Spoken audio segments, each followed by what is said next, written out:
যখন নাফরমানের মৃত্যু হয়, রব্বুল আলামিন বলেন দুনিয়ার বুকে যখন কোনো নাফরমানের মৃত্যু হয়, তখন মৃত্যু হওয়ার সময় নাফরমান ব্যক্তি বলে, রব্বি লাউলা আখখারতানি ইলা আজালিন করিব ফাআসাদদাক ওয়া আকুন মিনাস সালিহিন।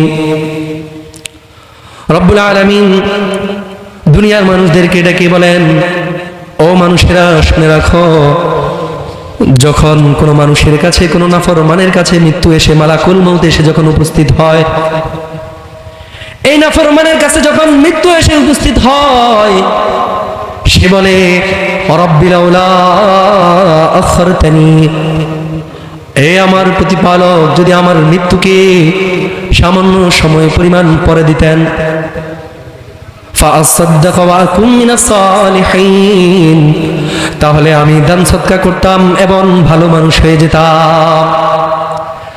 নাফরমান ব্যক্তির বক্তব্য থাকে, আয় আল্লাহ, দুনিয়াতে এতদিন ছিলাম, এতদিন হায়াত পেয়েছি, এই হায়াতের জিন্দেগিতে কখনো নামাজ করি নাই, কখনো রোজা রাখি নাই, কখনো আপনাকে ডাকি নাই, আর এখন এমন অবস্থায় মালাকুল মউত এসে উপস্থিত হয়েছে, আজকে রাতে তো আমি এশার নামাজ আদায় করি নাই, আজকে তো আমি অনেক বড় অন্যায় করেছি, অনেক বড় অপরাধ করেছি, এই অবস্থায় যদি আমার মৃত্যু হয়ে যায়, তাহলে আমার তো পরিণাম ভালো হবে না।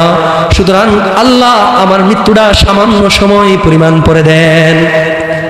কিন্তু রব্বুল আলামিন বলেন, ওয়ালা ইউআখিরুল্লাহু নাফসান ইযা জাআ আজালুহা ওয়াল্লাহু খাবীরুম বিমা তা'মালুন। না না না, কিছুতেই নয়। যখন কোন মানুষের মৃত্যুর সময় চলে আসে, তার মৃত্যুর নির্ধারিত সময় থেকে সামান্য পরিমাণ পরেও তার মৃত্যু দেওয়া হবে না, আবার সামান্য পরিমাণ সময় আগেও তার মৃত্যু দেওয়া হবে না। কিরামান কাতিবিন যেদিন নেবে না অবসর, এই দুনিয়ার সবাই সেদিন হবে তোমার পর গো, হবে তোমার পর।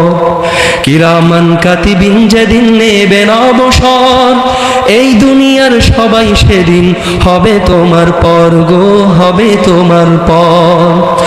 জানো কিসে বিদায় লাগন, আসবে কখন কবে, একদিন তো চলে যেতে হবে।